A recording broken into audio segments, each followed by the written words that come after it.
नमस्कार, मेरा नाम है डॉक्टर पुरु धवन और आज इस वीडियो में हम बात करने वाले हैं कि पैरालिसिस पेशेंट जिसे लकवा हुआ है, जिसके हाथ नहीं चल रहा, पैर नहीं चल रहा, बोलने में दिक्कत आ रही है, उसको किस टाइप के खाने पीने पे ध्यान रखना चाहिए। अगर हम किसी पेशेंट को खाना पीना बताते हैं, चेंजेस करवाते हैं, तो उसके पीछे कोई ना कोई कारण ज़रूर होता है। उस कारण को अगर हम समझ जाते हैं तो पेशेंट हो या उसके घर वाले हों, उसको अच्छी तरीके से फॉलो करते हैं। तो इस वीडियो में मैं आपको एक्सप्लेन करूँगा कि अगर हम खाना पीना बदलने के लिए कहते हैं तो क्यों कहते हैं, उसके क्या हमें फ़ायदे होते हैं। तो पैरालिसिस पेशेंट में सबसे बड़ा जो कारण होता है लकवे का, वो होता है ब्रेन स्ट्रोक, यानी दिमाग के अंदर किसी टाइप का थक्का आना या दिमाग के अंदर नस का फट जाना। जब कभी ऐसा होता है तो ब्रेन के अंदर नुकसान होता है, ब्रेन की टिश्यू को नुकसान होता है, ब्रेन के अंदर जो न्यूरॉन्स हैं उनको नुकसान होता है। अब ब्रेन के पास पावर होती है इसको रिपेयर करने की, जिसके हम कहते हैं न्यूरोप्लास्टिसिटी। अगर आपने मेरी पुरानी वीडियोस देखी होंगी तो आप समझ गए होंगे कि न्यूरोप्लास्टिसिटी क्या मैकेनिज्म होता है। ये ब्रेन का नेचुरल मैकेनिज्म है अपने जख्म को भरने का। आपके हाथ पे कोई चोट लगती है, कट लगता है, तो कुछ टाइम में वो अपने आप भरना शुरू हो जाता है। इसी तरह से जब दिमाग के अंदर किसी टाइप का नुकसान होता है तो उसके भी जख्म भरे जाते हैं और इस मैकेनिज्म को न्यूरोप्लास्टिसिटी कहा जाता है। अब अगर हमारे शरीर के अंदर प्रोटीन की कमी है तो हमारे शरीर पे बने हुए जख्म नहीं भरते, क्योंकि शरीर में प्रोटीन की कमी है और कुछ भी हमारे शरीर में बनता है वो प्रोटीन से बनता है। इसी तरह से जब ब्रेन के अंदर कोई नुकसान हुआ है तो उसकी भरपाई भी प्रोटीन ही करेगा। इसी वजह से जितने भी पैरालिसिस पेशेंट होते हैं उनकी खाने पीने की मात्रा के अंदर प्रोटीन की मात्रा को बढ़ा दिया जाता है, जिससे उनके शरीर में कच्चा माल पूरी मात्रा में हो। तो एक पैरालिसिस के पेशेंट ने क्या ध्यान रखना है कि खाने पीने के अंदर घी तेल को कम करते हुए प्रोटीन की मात्रा को बढ़ा देना है। अक्सर पेशेंट गलती क्या कर बैठते हैं कि वो अपना ऑयली तो छोटे हैं कि घी नहीं खाएंगे, ऑयल नहीं खाएंगे, डीप फ्राइड नहीं खाएंगे, और जाने अनजाने में छोटी सी गलती क्या कर बैठते हैं कि वो सब्जियों पे ज़्यादा खाना शुरू करते हैं कि घिया तोरी टिंडा खाएंगे और हम जल्दी ठीक हो जाएंगे।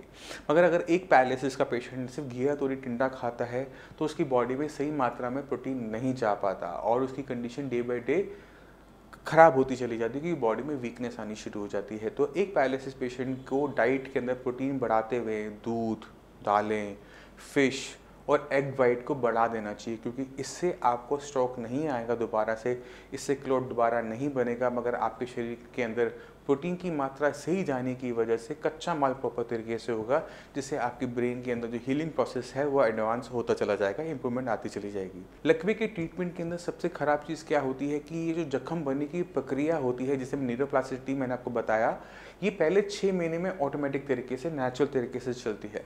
तो जब आपको कभी ब्रेन का स्ट्रोक होता है, पेशेंट पूरा बेड पर होता है, चल नहीं पाता, बोल नहीं पाता, मगर अगले 6 महीने के अंदर इसमें काफ़ी अच्छी इंप्रूवमेंट होती है। इस 6 महीने में कोई दिक्कत खास हमें देखने को नहीं मिलती, क्योंकि पेशेंट में रिकवरी हो रही होती है। तो हमें एक होप होती है कि पेशेंट हमारा ठीक होता चला जाएगा और एक दिन वो पहले की तरह हो जाएगा। मगर जैसे जैसे टाइम बीतता है तो हमें एक और दिक्कत देखने को मिलती है कि 6 महीने बीतने के बाद जो उसमें इम्प्रूवमेंट आ रही होती है वो धीरे धीरे बंद हो जाती है, और कई साल बीत जाते हैं तो भी उसके अंदर इम्प्रूवमेंट देखने को नहीं मिल रही होती, क्योंकि जो रिकवरी ब्रेन के अंदर हो रही थी न्यूरोप्लास्टिसिटी से, अब वो बंद हो जाती है। तो उसको स्टार्ट करने के लिए हमें थोड़ा सा मेडिसिन का रोल ज़रूर लेना पड़ता है, हेल्प ज़रूर लेनी पड़ती है। मगर जब हम मेडिसिन स्टार्ट करते हैं तो आपको अपनी प्रोटीन की मात्रा को बढ़ा देना चाहिए, क्योंकि ब्रेन उसको अच्छी तरीके से कंज्यूम करते हुए ही आपकी ब्रेन के अंदर रिकवरी लेकर आ पाएगा, आपकी बॉडी रिकवरी लेकर आ पाएगी, और जैसे जैसे रिकवरी आएगी वैसे वैसे आपके हाथ और पैर की काम करने की क्षमता वापस आनी शुरू हो जाती है। तो पहला ध्यान हमें ये रखना होता है कि अपने खाने पीने के अंदर प्रोटीन की मात्रा को बढ़ाना होता है। मगर सिर्फ प्रोटीन से काम नहीं चलता, हमारे जो नर्वस सिस्टम है उसके लिए एक बहुत इंपॉर्टेंट विटामिन होता है, वो होता है विटामिन B12। और हमारी जो स्केलेटन होता है, हमारी जो मस्कुलोस्केलेटन सिस्टम है, उसके लिए एक बहुत इंपॉर्टेंट विटामिन होता है, वो है विटामिन D। तो अगर किसी भी पैरालिसिस पेशेंट के अंदर विटामिन D डेफिशिएंसी है या विटामिन B12 की डेफिशिएंसी है, तो हम क्या देखते हैं कि उनमें रिकवरी स्लो होती है। तो हमें विटामिन D की डेफिशिएंसी को ख़त्म करना होता है, विटामिन B12 की डेफिशिएंसी को ख़त्म करना होता है। अब सवाल ये उठता है कि ये किन चीज़ों के अंदर होता है। ये विटामिन D हो चाहे विटामिन B12 हो, ये सारा का सारा हमें नॉन वेज मटीरियल से मिलता है। मगर इंडिया के अंदर हम क्या देखते हैं कि मैक्सिमम पेशेंट जो होते हैं वो प्योरली वेजिटेरियन होते हैं। इसकी वजह से उनके अंदर नेचुरल तरीके से ही विटामिन D और B12 की कमी होती है, तो उसे हमें पूरा करना पड़ता है with the help of supplements. Vitamin D की टेस्ट करवाने के बाद ही विटामिन डी की सप्लीमेंट दिए जा सकते हैं। और विटामिन B12 एक ऐसा विटामिन है जो कि वाटर सॉल्युबल विटामिन होता है। इसको आप टैबलेट फॉर्म में, इंजेक्टेबल फॉर्म में आप कॉन्टीन्यूसली ले सकते हैं कि हमारी बॉडी में किसी भी टाइप की कच्चे माल की कमी ना हो, किसी भी विटामिन की कमी ना हो, जिससे हमारी जो प्रोग्रेस है उसमें किसी भी टाइप की हिंड्रेंस पैदा हो। दूसरी चीज़ कि हम खाने पीने में ऐसा क्या बदलाव कर सकते हैं कि विटामिन डी और विटामिन B12 हमारी बॉडी में प्रॉपर तरीके से जाए। तो जितना भी नॉनवेज मटेरियल होता है जिसके अंदर जो प्रोटीन होता है, जैसे फ़िश है, चाहे वो हमारा चिकन है, चाहे वो हमारे एग्स हैं, इनके अंदर vitamin D and B12 already rich होता है। तो अगर हम नॉनवेज डाइट ले रहे हैं तो हमारी जो डिपेंडेंसी है सप्लीमेंट्स के ऊपर वो कम हो जाती है, क्योंकि हम उसको डाइट के अंदर प्रॉपर अमाउंट में ले जाते हैं। विटामिन डी को शुरू करने से पहले टेस्ट ज़रूर करवाना है, इस चीज़ का ध्यान रखना, क्योंकि vitamin D fat soluble vitamin है, बॉडी में ज़्यादा हो जाएगा तो उसकी टॉक्सिसिटी हो जाती है। तो हमने ध्यान में रखना है कि विटामिन डी प्रॉपर हो और टेस्ट करने के बाद ही उसके सप्लीमेंट्स को आपने शुरू करना है। अब जब एक पैरालिसिस का पेशेंट श्रेयास में आता है तो हम डाइट के अंदर ये बदलाव तो करवाते हैं कि पेशेंट का जो हम प्रोटीन है, चाहे वो दाल फॉर्म में हो, चाहे वो दूध फॉर्म में हो, चाहे वो नॉनवेज फॉर्म में, वो बढ़ा दिया जाता है। मगर जब हम मेडिसिन को स्टार्ट करते हैं तो हमें एक छोटा सा ध्यान क्या रखना होता है कि जितने भी पैरालिसिस के पेशेंट श्रेयास में आ रहे हैं उनको अपने खाने के अंदर खट्टा भी बंद करना पड़ता है। चाहे वो आम है, संतरा है, मौसमी है, कीनू है, नींबू है, टमाटर है, सब्जियों के अंदर ये सारी चीज़ें, खट्टी चीज़ें हमें बंद करनी पड़ती हैं, क्योंकि जितनी भी आयुर्वेदिक मेडिसिन होती हैं इनकी एफिकेसी खट्टा खाने से कम होती है और ये हम सब अच्छी तरीके से जानते हैं। तो जब आप हमारा श्रेयास का ट्रीटमेंट शुरू करते हैं, पैरालिसिस का ट्रीटमेंट शुरू करते हैं, तो आपने बस छोटा सा ध्यान रखना कि आपने किसी भी टाइप का खट्टा नहीं खाना। बाकी अपने डाइट के अंदर दूध है, दालें हैं, रोटी है, शुगर नहीं है तो चावल हम ले सकते हैं, हम बाकी जो सब्जियां हैं सारी की सारी सब्जियां खा सकते हैं। सिर्फ ध्यान के रखना है कि टमाटर सब्जी के अंदर तो जाए बट टमाटर की सब्जी नहीं खा सकते। जैसे कुछ लोग टमाटर प्याज की सब्जी बना के खा लेते हैं, हम वैसा नहीं कर सकते। किसी सब्जी के अंदर आधा टमाटर जा रहा है, कोई दिक्कत नहीं। तो इन चीज़ों का ध्यान रखना है कि किसी भी तरीके से बॉडी के अंदर खटाई जाती है तो जो मेडिसिन हम प्रोवाइड करते हैं पैरालिसिस पेशेंट को रिकवरी के लिए, उसके काम करने की क्षमता कम हो जाती है। इसी वजह से जो खटाई है वो बंद किया जाता है। दूसरा सबसे बड़ा सवाल पेशेंट का ये होता है कि मैं चाय पी लूँ, तो पैरालिसिस का पेशेंट चाय पी सकता है, कॉफ़ी पी सकता है, किसी टाइप की दिक्कत नहीं आती। आपने बस छोटा सा ध्यान चाय कॉफ़ी के साथ क्या रखना होता है कि इसे खाने के जस्ट बाद कभी ना ले। दो खाने के बीच में ले सकते हैं, 1-1.5 घंटे के गैप के बाद ले सकते हैं, बट कुछ लोग होते हैं जैसे नाश्ता किया उसके बाद चाय पीनी है, ये चीज़ मत कीजिएगा, क्योंकि चाय और कॉफ़ी दोनों ही आपके मेटाबॉलिज्म को अपसेट करती हैं, उसमें हिंड्रेंस पैदा करती है। तो आपने ध्यान क्या रखना है, चाय कॉफ़ी लेनी है बट गैप में लेनी है, खाने के बाद, मेडिसिन के कुछ टाइम बाद, सडनली एकदम बाद में ना लें। और चाय कॉफ़ी के साथ मेडिसिन ना लें, उतना ही अच्छा होता है। दूसरा सवाल ये होता है कि ठंडा, कि हम ठंडा खा सकते हैं या नहीं खा सकते। तो मई जून के मौसम में जब बहुत गर्मी पड़ रही होती है तो पेशेंट को फ्रिज का पानी तो मना किया जाता है, मगर पेशेंट बहुत आराम से घड़े का पानी ले सकता है। दूसरा जो सवाल बहुत पेशेंट पूछते हैं वो है चावल को लेकर कि हम चावल खा सकते हैं या नहीं खा सकते। तो पैरालिसिस पेशेंट जो होते हैं उनको चावल अलाउड होता है, बस वो एक शर्त के साथ होता है कि चावल ताज़ा बना हुआ होना चाहिए, बासा चावल नहीं खाना होता। ऐसा नहीं होना चाहिए कि चावल बना रात में खा आप अगले दिन रहे हो, तो ये काम मत कीजिए। फ्रेशली कुक्ड जो राइस होते हैं वो आप पैरालिसिस पेशेंट बहुत आराम से ले सकता है, चाहे वो दाल चावल खाए, चाहे वो सब्जी चावल खाए, उसकी मर्जी है, चाहे वो फिश के साथ खाए, वो चावल ले सकता है। तो इससे किसी टाइप की दिक्कत नहीं होती। बस आपने एक चीज़ का और ध्यान रखना होता है चावल के साथ कि चावल के अंदर स्टार्च की मात्रा ज़्यादा होती है। पेशेंट अगर डायबिटिक है, शुगर है उसको, तो चावल की जो परहेज जो आपको शुगर की वजह से बताया गया है वो आपने फॉलो करना है। तो आपने बस ये ध्यान रखना होता है कि कोई और बीमारी शरीर में ऐसी ना चल रही हो जिससे कोई दिक्कत हमें पैदा हो। तो अगर हम छोटा छोटा ये परहेज एक पैरालिसिस का पेशेंट कर लेता है कि वो अपने डाइट के अंदर प्रोटीन ज़्यादा लेता है, विटामिन डी और विटामिन B12 का टेस्ट करवा के उसके सप्लीमेंट्स रखता है, या अपना नॉनवेज डाइट प्रॉपर रखता है, या फिर वो अपनी खटाई बंद कर देता है जब उसका ट्रीटमेंट श्रेयास से चल रहा होता है, तो पेशेंट में बहुत अच्छी रिकवरी देखने को मिल जाती है। बाकी कौन सी एक्सरसाइज करनी है, कौन सी हमने डाइट लेनी है, वो हम आपको पहले भी बता चुके हैं। अगर आप उसके बारे में और जानना चाहते हैं तो इस वीडियो के एंड पे आप हमारे जो दूसरी वीडियोस हैं उनको भी आप देख पाएंगे। मैं उम्मीद करता हूँ इस वीडियो से आप काफ़ी कुछ समझ गए कि पैरालिसिस पेशेंट को खाने पीने में किन चीज़ों का ध्यान रखना चाहिए। फिर भी आपके माइंड में कोई भी डाउट हो, कुछ भी पूछना चाहते हो तो श्रेयास की जो डॉक्टर्स की टीम है वो अवेलेबल है। आप उनको रिपोर्ट्स व्हाट्सएप कर सकते हो, अपनी वीडियोज़ बनाकर उनको सेंड कर सकते हो जिससे वो देख सके कि आप में क्या कंडीशन है और उसे हम किस तरह से इम्प्रोवाइज़ करवा सकते हैं। वो आपको एक्सरसाइज भी बताएंगे, डाइट चार्ट भी देंगे, मेडिसिन भी आपको सही तरीके से प्रोवाइड करवाएंगे। हर हफ्ते डॉक्टर आपको इससे बात भी करेगा, इंप्रूवमेंट भी आपसे पूछेगा। तो जब हम सारे मिलकर एक साथ काम करते हैं, डॉक्टर और पेशेंट और के घर वाले मिलकर काम करते हैं, तो पेशेंट में फर्स्ट मंथ में ही चेंजेस नज़र आने शुरू हो जाते हैं।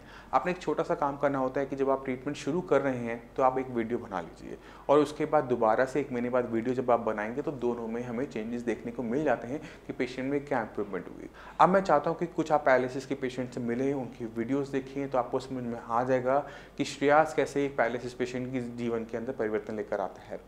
नमस्कार, मेरा नाम है डॉक्टर पुरु धवन और आज मैं आपको मिलवाना चाहता हूँ एक पैरालिसिस पेशेंट जिनकी एज है 63 की एज के अंदर पैरालिसिस को हराना आसान काम नहीं होता। तो चलते हैं पेशेंट के पास और उनसे जानते हैं कि उन्होंने इसको कैसे सहा और कैसे इसको देखा। तो शर्मा जी, ये आपको हुआ कब था?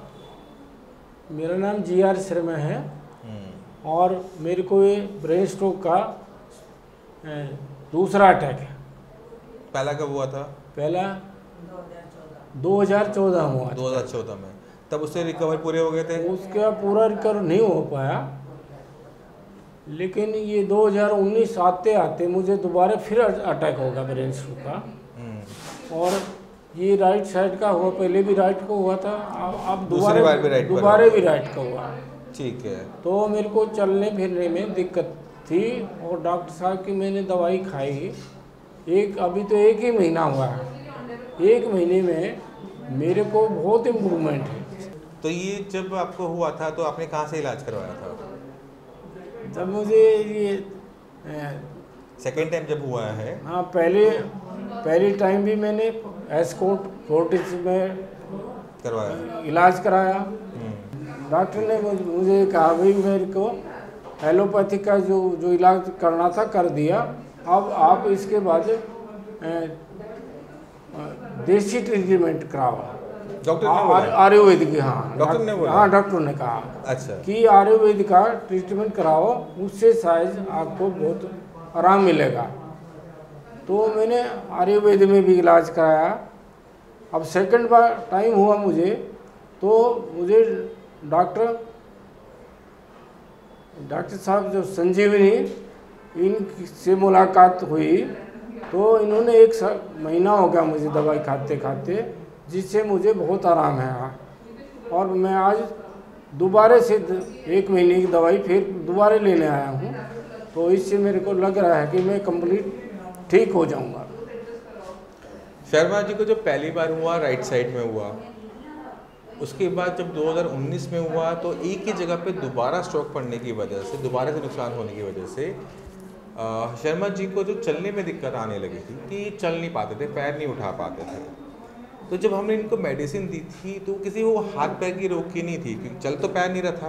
बट जब भी पैरालिसिस होता है तो उसका जो ट्रीटमेंट होता है वो ब्रेन से स्टार्ट होता है। अगर आपके ब्रेन का एक हिस्सा डैमेज हो गया है तो हमें वहीं पर ही रिपेयर अप करना पड़ता है। तो जो हमने आपके ब्रेन के साथ किया, हमने किया था न्यूरोप्लास्टिसिटी। न्यूरोप्लास्टिसिटी के अंदर हम क्या करते हैं कि हम ब्रेन को दोबारा से अपने अंदर विकास करने की क्षमता देते हैं। वो दिन याद करो जिस दिन आपको हुआ था, उस दिन आपका हाथ नहीं चल रहा था, पैर नहीं चल रहा था, मगर अगले 6 महीने के अंदर हाथ भी चलने लगा और पैर भी चलने लगा। ऐसा सारे पैरालिसिस पेशेंट के साथ होता है। दिक्कत पहले 6 महीने में नहीं आती है, पहले 6 महीने में मैक्सिमम लोग अपने आप ठीक हो जाते हैं। दिक्कत आती है उसके बाद 6 महीने के बाद, कि जब ये न्यूरोप्लास्टिसिटी, जब दिमाग की विकास करने की क्षमता बंद हो जाती है। आपका एक जख्म हुआ तो कुछ टाइम में वो भरेगा, अगर वो टाइम से नहीं भर पाया तो वो नासूर बन जाता है। ऐसे ही कुछ आपके ब्रेन के साथ होता है। जब दिमाग में चोट लगी, पहले 6 महीने में भर गया, अब चलने लग गए, हाथ चलने लग गया, ठीक है, नहीं चलता ना, तो वहाँ पर दिक्कत हो जाती है। तो वहाँ पर हमें दोबारा से दिमाग के अंदर विकास करवाना पड़ता है। जब वो डेवलपमेंट स्टार्ट होती है तो आपके अंदर चेंजेस आने शुरू हो जाते हैं। वही आपने देखा।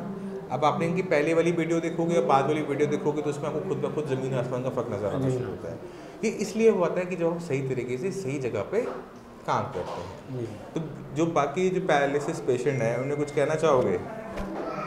हाँ, बहुत जल्दी, मैं मानता हूँ बहुत जल्दी, कभी 1 महीना हुआ है, बट 1 महीने की इम्प्रूवमेंट देख के कुछ कहना चाहोगे उनको? नहीं ऐसा है डॉक्टर साहब का इलाज 1 महीना होगा मुझे, इंजेक्शन भी ले दिए हैं कुछ और दवाइयाँ भी दी हैं। मुझे फीलिंग ये हो रही है कि मैं जल्दी रिकवरी आपकी और कर लूँगा और जल्दी से मैं ठीक भी हो जाऊँगा एकदम से। ठीक तो आप हो गए हो? हो गया डॉक्टर एक बार साहब। चल के दिखाना इनको अभी सबको। जी, जी, जी। ठीक है।